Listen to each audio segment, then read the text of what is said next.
내 영혼의 상태가 청년인가? 스스로 예라고 하실 수 있다면 오늘 모든 분들이 이 말씀을 들으시고 또 함께 참여하는 그런 예배입니다. 청년의 때에 누구를 만났고 그리고 누구를 위해 살기로 결심하느냐, 그것이 정말 중요합니다. 청년의 때는 모든 일에 열성적이며 그리고 모든 일에 무슨 일이든지 열정적으로 참여하고 이루어갈 수 있는 나이입니다. 사심 없이 봉사할 수 있을 때고 사심 없이 헌신할 수 있을 때가 바로 청년의 때라는 것입니다. 힘과 에너지가 넘치고 인생의 계절을 따지자면 마치 봄과도 같습니다. 모든 것이 피어나고 모든 것이 시작할 그때가 바로 청년의 시절이라는 것입니다. 그런데 오늘 전도서의 저자는 다음과 같이 말합니다. 우리 전도서 11장 9절 말씀 우리 함께 읽어보겠습니다. 청년이여, 내 어린 때를 즐거워하며 내 청년의 날들을 마음에 기뻐하여 마음에 원하는 길들과 내 눈이 보는 대로 행하라. 그러나 하나님이 이 모든 일로 말미암아 너를 심판하실 줄 알라. 청년의 날을 즐기라. 그러나 심판 있을 줄 기억해라. 이렇게 말합니다. 이게 무슨 말일까요? 청년의 날을 즐기라는 말인지 아니면 어떻게 하라는 말인지, 어떻게 하라는 말입니까? 결국 청년의 때에 우리가 원하는 모든 길과 말과 행동과 그런 것들을 할 수 있지만, 그러나 반드시 기억해야 될 것은 그 삶의 책임이 뒤따른다는 것입니다. 하나님께서 우리 청년의 삶을 유심히 지켜보시다가 우리가 노년의 때에 청년도 지나가고 아름다웠던 시절도 다 지나가고 나도 잊고 살았던 그 시절을 하나님 앞에 섰을 때는 눈앞에 생생하게 펼쳐 보이면서 그 일들을 하나하나 다 우리가 아뢰어야 한다는 사실입니다. 우리 청년들은 청년의 때를 기억하지만, 그러나 나이가 들면 들수록 청년의 때에 내가 어떻게 살았는지 어떻게 기억합니까? 또 대부분 미화됩니다. 그렇죠? 청년의 때에 미화됩니다. 내가 그때는 안 좋았던 일도 좋게 말하게 되고 좋았던 일은 더 좋게 말하게 되고, 그런 것들이 회상하면서 청년의 때의 특징인데, 그건 하나님은 우리가 기억하고 왜곡시키고 미화시켰던 그 모든 기억들을 하나님은 심판대 앞에서 생생하게 재생시키면서 하나하나 다 심판하신다고 그렇게 말씀하는 것입니다. 이 말씀을 쓴 솔로몬이 그렇게 말하는 것입니다. 청년 시절을 다 살아보고 또 젊을 때를 다 살아보았습니다. 하고 싶은 것들을 다 해보았습니다. 하고 싶었던 일 또는 취미생활 또는 꿈, 모든 것들을 다 이루었습니다. 모든 것을 다 가진 남자입니다. 그런데 솔로몬이 말합니다. 그러나 하나님이 심판하신다. 이것을 반드시 기억해라. 그것입니다. 왜냐하면 하나님께서 왜 청년의 시절을 이렇게 심판하시냐면, 우리 인생의 모든 시절과 시기들 중에 하나님의 것이 아닌 것이 하나도 없기 때문입니다. 하나님께서는 청년들을 특별히 구별하기를 원하십니다. 왜냐하면 청년들은 특별하기 때문입니다. 그리고 그 구별된 청년들을 통하여서 하나님 나라의 원대한 사업을 이루어 가기를 원하신다는 사실입니다. 그러므로 인생의 가장 황금기 같은 그 청년의 시절에 내가 무엇을 위해서 또 누구를 위해서 또 어떻게 살았는지가 정말 중요하다는 것입니다. 어린이들과 유아들이 무엇을 할 수 있겠습니까? 그리고 나이가 들어서 힘이 없어지고 더 이상 내 모든 건강이 사라져서 무엇을 할 수 있겠습니까? 그러나 청년의 때에는 모든 것을 가졌습니다. 열정과 건강과 패기와 자신감과 모든 것들을 가졌습니다. 그러므로 우리 어린 시절, 그리고 청년의 시절, 그리고 노년의 시절 다 중요하지만, 그러나 아무리 봐도 명백하게 청년의 시절만큼 우리가 하나님께 더 드리고 더 하나님께 헌신할 수 있는 그 적절한 시기는 찾아보기가 힘들다는 것입니다. 그러므로 오늘 솔로몬은 청년의 시기를 꼭 집어서 이야기합니다. 이 시기에 너희가 하나님의 그 눈을 의식하며 살아야 된다. 그렇게 말씀하고 있는 것입니다. 그러기 위해서는 어떻게 해야 되겠습니까? 세 가지로 나누기 원합니다. 첫 번째로 하나님만 섬겨야 되는 것입니다. 우리 전도서 12장 13절 말씀 우리 함께 읽어보겠습니다. 이의 결국을 다 들었으니 하나님을 경외하고 그의 명령들을 지킬지어다. 이것이 모든 사람의 본분이니라. 이의 결국을 다 들었으니 하나님을 경외하고 그의 명령들을 지킬지어다. 이것이 모든 사람의 본분이니라. 모든 사람이 해야 될 일이라는 것입니다. 하나님을 경외하고 그의 명령들을 지켜 행하는 것, 지키는 것, 그것이 모든 사람들이 할 일이라는 것입니다. 요즘 청년들은 유튜브를 섬깁니다. 그리고 넷플릭스, 그런 영화, 드라마, 그런 플랫폼을 섬깁니다. 그리고 세상 문화, 세상 유행을 동경합니다. 그래서 하나님을 기억할 시간이 없다는 것입니다. 하나님을 기억하기 위해서는 정말 애쓰고 노력하고 분투해야 되는 시대가 되었습니다. 요즘에는 내가 무엇을 가만히 있어도 재미있는 것이 보여지고 가만히 있어도 재미있는 것이 느껴지는 시대입니다. 가만히 있어도 내 눈과 귀를 사로잡는 시대가 바로 오늘입니다. 그러므로 정말 오늘을 사는 우리 모든 사람들, 특별히 청년들은 정말 믿음으로 분투해야 될 것입니다.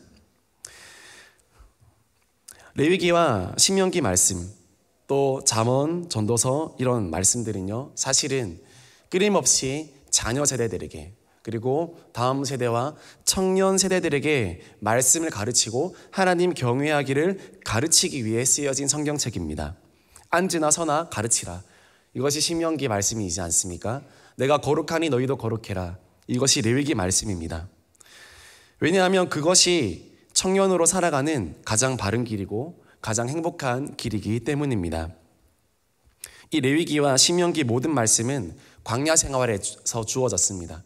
그러나 정작 이 레위기와 신명기 말씀, 이런 말씀들은 광야 시절에 필요한 말씀이 아니라 가나안 땅에서 지켜야 될 말씀입니다.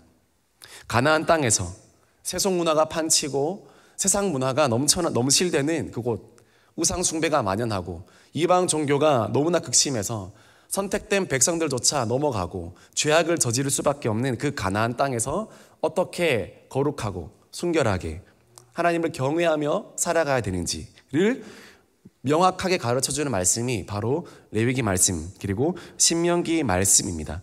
너가 하나님의 자녀로서 어떻게 살아야 하는가, 그것입니다.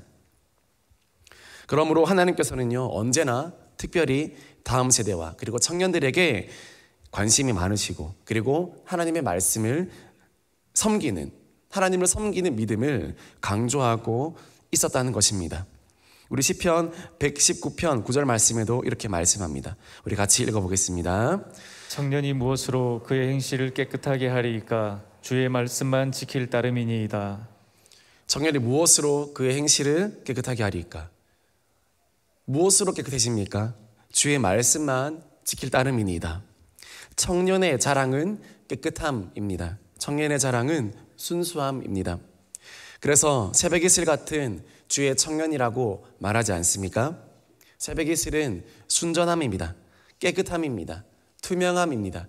그것이 성경에서 말하는 청년의 특징입니다. 깨끗하고 투명하고 싱그럽고 새로운 시작을 알리고 만물의 생기를 북돋는 그 역할을 하는 세대가 바로 청년입니다.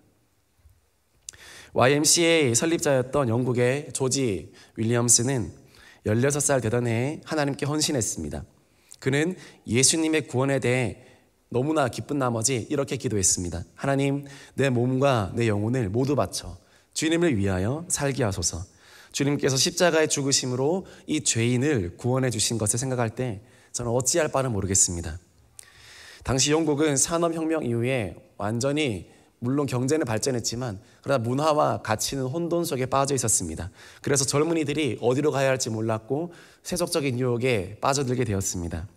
이 윌리엄스는 또래의 젊은이들과 함께 기숙사 생활을 하고 있었기 때문에 세속적인 유혹에 쉽게 빠질 수 있었지만 그러나 예수님은 붙들고 믿음을 지키려고 깨끗하게 살려고 노력하였습니다.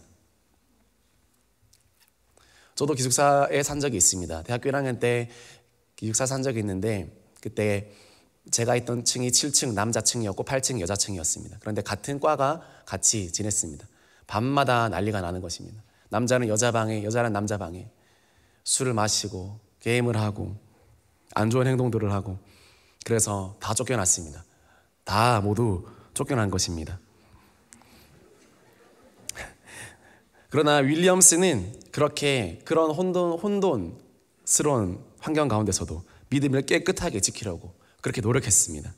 그는 자기의 삶을 절제하고 매달 수입의 7%를 선교 헌금으로 드리고, 그리고 그가 22세가 되던 해에는 11명의 청년들과 함께 YMCA를 창설하여서 혼란한 사회 속에서 방황하는 청년들의 정신적인 영적 개선을 이루는 위대한 업적을 이루었습니다.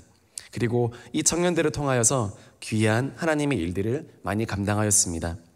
우리나라에서도 물산 장려운동, 계몽운동, 또 농촌운동, 청년운동 이런 것들을 YMCA가 같이 하면서 선한 영향력을 많이 끼쳤습니다. 사단이 왜 청년들을 공략하고 공격하는지 아십니까? 청년들이 깨어나면 사단이 힘을 쓸 수 없기 때문입니다. 사단이 가장 무서워하는 대상은 바로 믿음으로 깨어있고 믿음으로 기도하고 믿음으로 도전하는 청년들이기 때문입니다. 사무엘을 보십시오. 다윗을 보십시오. 에스더를 보십시오. 다니엘을 보십시오. 요셉을 보십시오. 순결하고 거룩하고 하나님을 사랑하는 청년 한 명이 깨어나면 역사가 바뀌고 하나님의 나라가 확장되어 가고 사단의 모든 계획이 수포로 돌아간다는 사실입니다. 청년들은 힘이 있습니다. 청년들은 지성이 있습니다. 그리고 청년들은 어딘가에 자신을 던지고 싶어 합니다. 청년들은 잃을 것이 없기 때문입니다. 그런 청년들이 누구에게 헌신되는가, 누구에게 헌신되어져야 하는가, 정말 중요한 일입니다. 하나님의 나라에, 하나님의 말씀에 헌신될 것인가, 아니면 세상 가치에 헌신할 것인가, 아니면 좋지 않은 이념과 좋지 않은 사상에 헌신할 것인가. 그것이 무엇에 헌신되었든 그 헌신한 사람이 청년이라면 그 파급력은 정말 엄청나다는 것입니다. 그래서 사단은 어김없이 이 시대의 청년들을 공략합니다. 달콤한 유혹으로, 또는 강력한 영적인 공격으로, 또는 여러 가지 정신적인 문제로, 또는 음란으로, 세상의 문화로, 성공으로, 명예로 청년들이 가야 할 길을 마치 자신들이 알고 있는 것처럼 예쁘게 잘 포장해서 보여주고 있습니다. 그러나 그것이 바로 사단의 계략이고 하나님 나라에서 눈을 떼게 만드는 것, 하나님 나라에서 자연스럽게 하나님 나라와 사명과 비전과 저는 상관이 없어요, 나는 관심이 없어요, 저랑은 맞지 않아요 라고 말하게끔 만드는 것이 바로 사단의 공격이라는 것, 이 어두운 세상 주관자들의 그런 공격이라는 것, 여러분이 분별하시고 정말 깨어 있어야 될 줄 믿습니다. OECD 발표에 따르면 대한민국의 10대부터 30대에 이르는 사망 원인이 무엇인지 아십니까? 교통사고 또는 질병, 그런 것이 아닙니다. 바로 자살입니다. 10대에서 30대까지 이르는 청년들의 사망 원인, 수많은 원인이 있는데 그 중에 자살이 1등입니다. 20대는 둘이 한 명입니다. 50%가 자살로 생을 마감한다는 것입니다. 그렇게 많은 청년들이 어둠으로 내몰려지고 있다는 사실입니다. 그것은 하나님의 역사가 아니라 사단의 역사입니다. 우리 요한복음 10장 10절 말씀 우리 함께 읽어보겠습니다. 도둑이 오는 것은 도둑질하고 죽이고 멸망시키려는 것뿐이요 내가 온 것은 양으로 생명을 얻게 하고 더 풍성히 얻게 하려는 것이라. 도둑이 오는 것은 도둑질하고 죽이고 멸망시키려는 것뿐이요. 여러분, 도둑이 집에 들어오면 어떻게 하겠습니까? 도둑이 집에 들어오면 어떻게 되겠습니까? 음식 배달 온 사람 환영하는 것처럼 문 열어주고 다 그렇게 하겠습니까?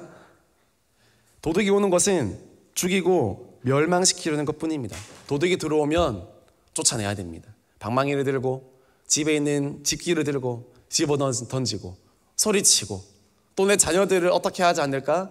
온몸으로 보호하고 경찰에 신고하고 소리를 지르고 그렇게 해야 되는 것입니다. 도둑이 오면 그렇게 해야 됩니다. 왜냐하면 그렇게 하지 않으면 도둑이 우리 가족을 또 나의 사람들을 죽이고 멸망시키고 뺏어가기 때문입니다. 내 집에 있는 모든 재산과 내 건강과 내 안전과 내 평화와 내 기쁨과 내 행복을 도둑이 지켜주지 않습니다. 도둑은 다 뺏어갑니다. 그 도둑을 어떻게 환영하겠습니까? 오늘 기도하실 때 이 도둑을 꾸짖기로 소망합니다. 소리쳐서 이 도둑을, 이 사단을 꾸짖으시기를 바랍니다. 두 손을 들고 이 어둠의 영을 대적하시기를 바랍니다. 우리 가정에 또는 내 속에 또는 내 자녀 가운데 또는 내 사업장에 들어와 있는 이 어둠을 꾸짖으시고 호통하시고 내모시기 바랍니다. 우리가 그렇게 사단을 꾸짖으면, 예수 이름으로 꾸짖으면 사단이 도망갑니다. 우리는 능력 없지만 누가 능력이 있습니까? 어둠을 이기신 예수님께서 능력이 있는 줄 믿습니다. 그럼 여러분께서 오늘 예수님의 이름으로, 예수님을 믿는 믿음으로 대적하시면, 기도하시면 어둠이 떠나가고 도둑이 제발저리고 떠나가는 그런 은혜가 있게 될 줄 믿습니다. 그러므로 하나님만을 경외해야 됩니다. 도둑이 온 것은 그렇게 멸망시키지만, 그러나 예수님이 온 이유는 무엇입니까? 양으로 생명을 얻게 하고 더 풍성히 더라는 이 비교급을 생각하십시오. 예수님은 풍성하게 주시지만 더 주십니다. 더 은혜롭게 하시고 더 풍성하게 하십니다. 여러분의 삶 가운데 더 풍성한 은혜, 더 행복, 더 평안, 그것은 예수님께서 주시는 것입니다. 하나님을 경외함으로 오늘 이 은혜를 누리는 저와 여러분들이 되기를 소망합니다.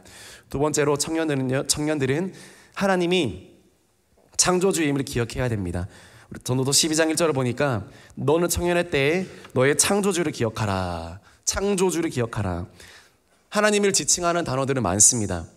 여호와, 구원자, 하나님, 구세주, 여러 가지가 있지 않습니까? 그런데 왜 유독 청년들에게는 창조주, 주인을, 왜 이 창조 대신 주인을 기억하라고 말했을까요? 청년들이 가장 망각하기 쉬운 사실이 누가 주인인가에 관한 것이기 때문입니다. 하나님이 주인이다라는 사실을 가장 쉽게 잊어버리고 내가 주인이다라는 착각을 가장 많이 하기 때문입니다. 이런 생각을 가장 많이 할 때가 청년의 시절이기 때문에 솔로몬은 말합니다. 하나님을 기억해야지. 그리고 창조주를 기억해야지. 단순한 창조자, 너를 만들고 너를 그냥 만든 것뿐만 아니라 너를 만들고 그리고 하나님의 소유를 삼은 너의 주인, 창조주, 창조자까지 가면 안 됩니다. 나를 만들었네, 감사합니다. 뒤돌아서고 꾸벅 인사하고 제 갈 길 가시겠습니까? 아닙니다. 나를 만들었네요. 하나님이 주인이십니다. 이것까지 나아가는 고백이 창조주입니다. 청년의 때에 이 창조주를 기억해야 된다는 것입니다. 특별히 여기서 창조주를 기억하라 라고 하는 말에서 기억하라는 자카르라는 말인데 여기는 세 가지가 있습니다. 세 가지 뜻이 담겨져 있습니다. 첫 번째는 말 그대로 기억하라는 뜻입니다. 기억하라. 하나님의 뜻을 기억해라. 하나님의 은혜를 기억해라. 과거에 주었던 하나님의 그 은혜를 되새겨라. 그래야지 우리가 하나님을 기억할 수 있다. 하나님을 경외할 수 있다. 그 뜻이 있습니다. 두 번째로 생각하라 라는 뜻이 있습니다. 현재 나와 함께 하시는 하나님, 실제에도 역사하시는 주님, 나의 주님, 나의 고민과 나의 모든 문제들을 지금도 나와 함께 아파하시고 해결하시고 기도를 들어주시는 그 하나님을 생각하라. 그 하나님을 우리는 날마다 생각해야 됩니다. 그리고 그 하나님을 날마다 기억해야 됩니다.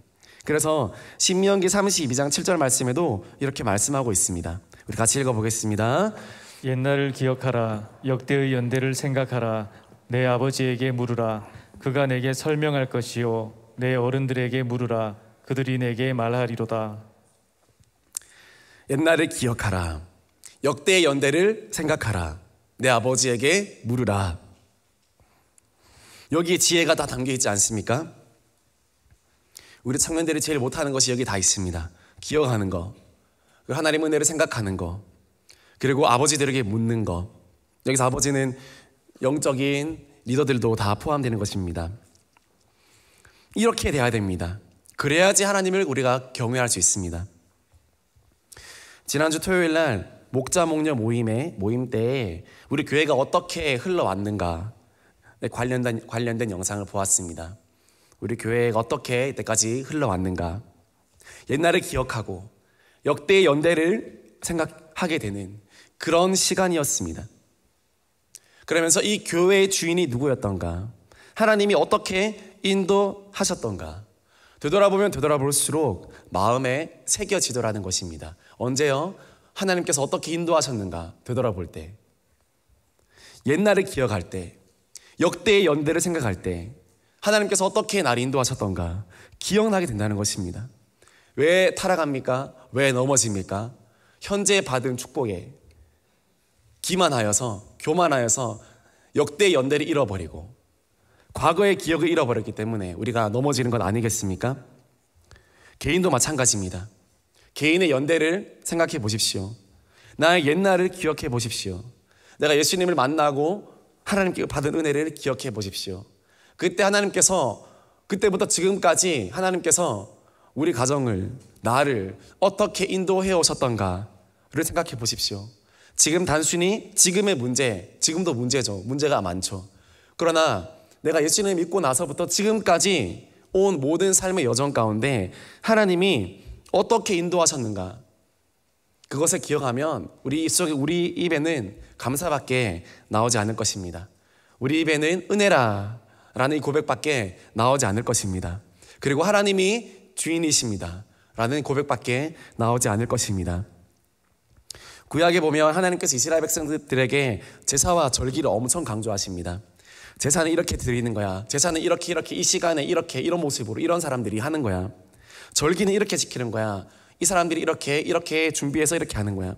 엄청 세밀합니다. 그래서 레위기 읽을 때 다들 주무시지 않습니까? 저만 그런가요? 레위기 읽을 때 너무 복잡하고 세세해서 그러나 그것은 하나님의 마음입니다. 그 모든 행위는요, 하나님이 우리를 어떻게 인도해 오셨는가를 잊지 않게 하는 장치입니다. 제사를 준비하면서 또 가족과 내 자녀들과 절기를 함께 준비하면서 하나님이 우리를 이렇게 인도하셨지. 이스라엘의 모든 절기 중에 역사적인 의미가 담겨 있지 않은 절기는 하나도 없습니다.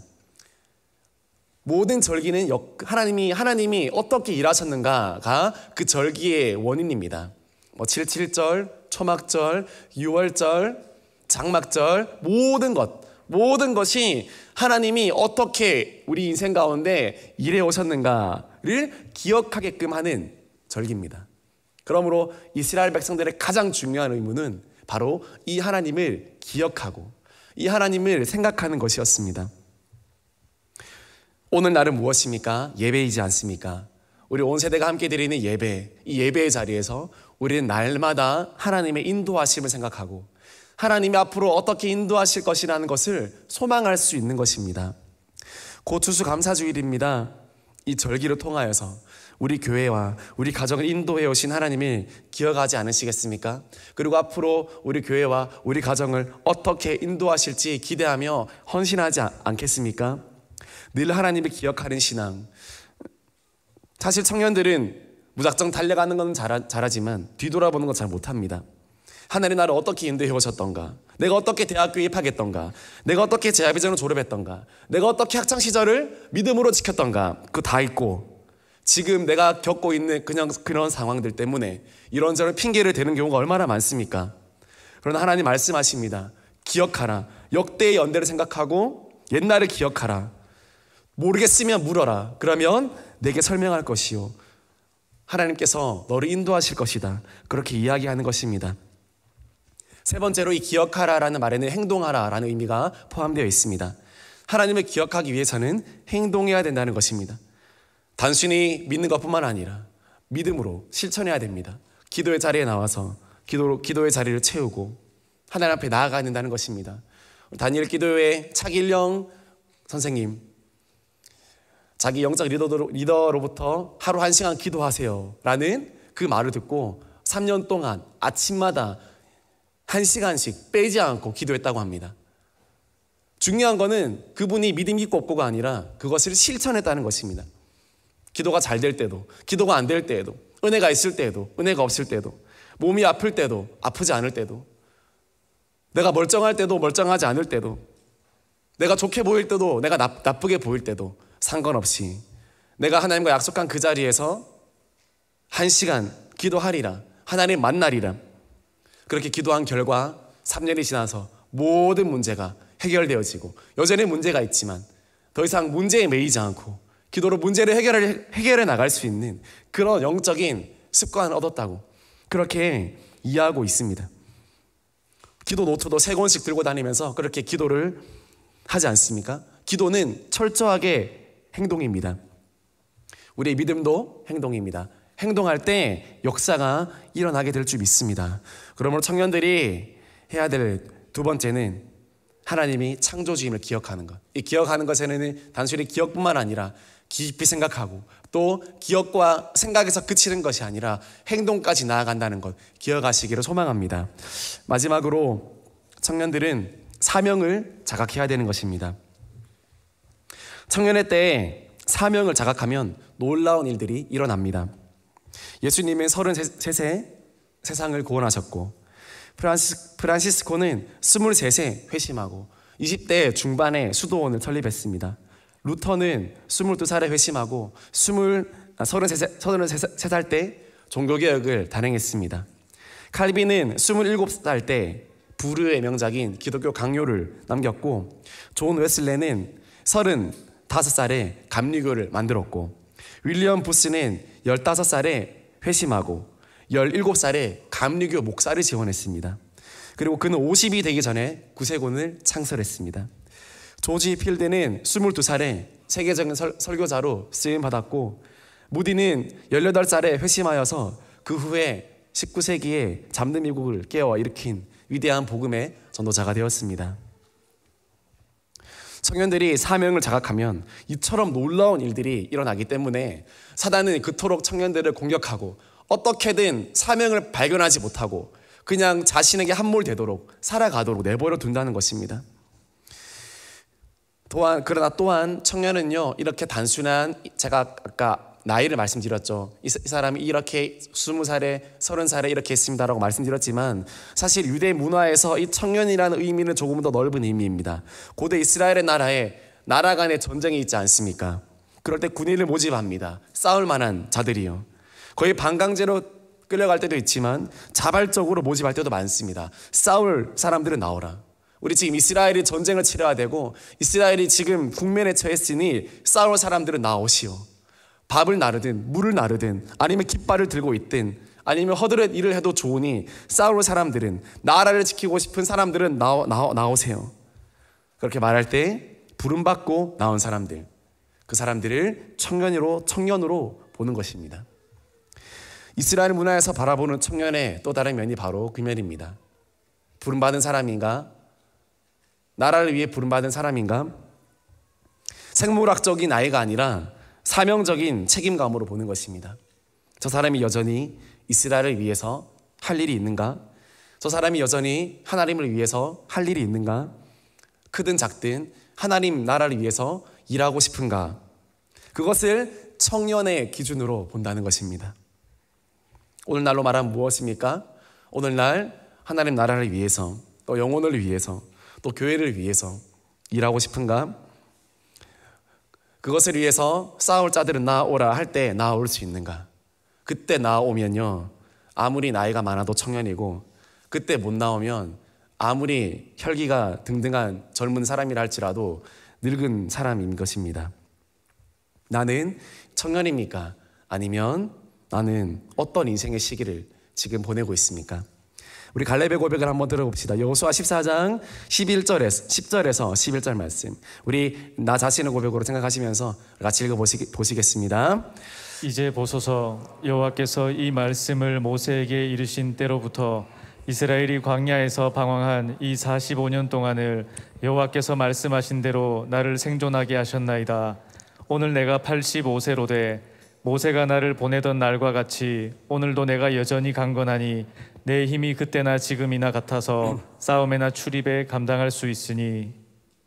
갈렙은 85세의 할아버지였지만 그가 여전히 청년일 수 있었던 이유는 아직 사명이 끝나지 않았기 때문입니다. 저 사명을 끝낼 수 없었기 때문입니다. 그래서 기억하십시오. 내 인생에서 내가 사명을 끝내고 싶은 순간, 내가 또 사명을 끝내는 순간, 내 청년은 끝나는 것, 내 청년의 시절은 지나가는 것이구나. 꼭 기억하시기를 바랍니다. 우리 청년들도 기억하십시오. 내가 젊다고 청년이 절대 아니라는 사실을 기억하십시오. 내가 사명이 없으면, 사명을 붙잡지 않으면, 내가 하나님의 비전과 사명을 잡지 않는 이상 청년의 때는 시작하지도 않았다. 그렇게 생각하셔야 됩니다. 그러나 나이가 있어도 사명이 분명하고 주의 나라를 위해 싸울 사람들은 나오세요. 이스라엘을 위해서 싸울 사람들은 나오십시오. 교회를 위해서 밥이라도 할 사람, 깃발이라도 들 사람, 나무 한 조각이라도 나를 사람은 나오세요. 할 때 저도 쓰실 수 있습니까? 라고 터벅터벅 걸어 나오는 그 사람은 다른 사람들이 보기 어떠한 사람이라 할지라도 저 친구가 그렇게 저 집사님이 말한다 할지라도 하나님이 보시기에는 청년 같은, 갈렙 같은 사명자임을 기억하시기 바랍니다. 오늘 그 사명으로 나아갈 성도님 계십니까? 예수님 믿는다는 것은 예외 없이 사명자가 된다는 말입니다. 예수님 믿는다는 말은 예외 없이 사명자가 된다는 말입니다. 사명자가 따로 있는 것이 절대 아닙니다. 모든 성도는 사명자입니다. 우리 베드로전서 2장 9절 함께 읽어보겠습니다. 그러나 너희는 택하신 족속이요 왕같은 제사장들이요 거룩한 나라요 그의 소유가 된 백성이니 이는 너희를 어두운 데서 불러내어 그의 귀한 빛에 들어가게 하시니에 아름다운 덕을 선포하게 하려 하심이라. 여러분 택함 받은 족속입니다. 왕 같은 제사장입니다. 거룩한 나라입니다. 그의 소유입니다. 여러분을 통해서 하나님의 아름다운 덕을 선포하게 하려 하심이라. 한 사람 한 사람이 사명자이지 않습니까?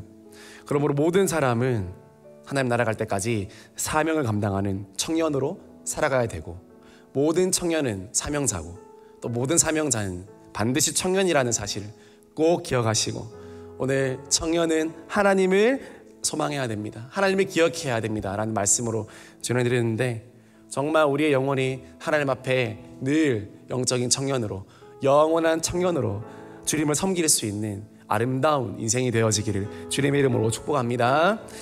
찬양하겠습니다. 다 같이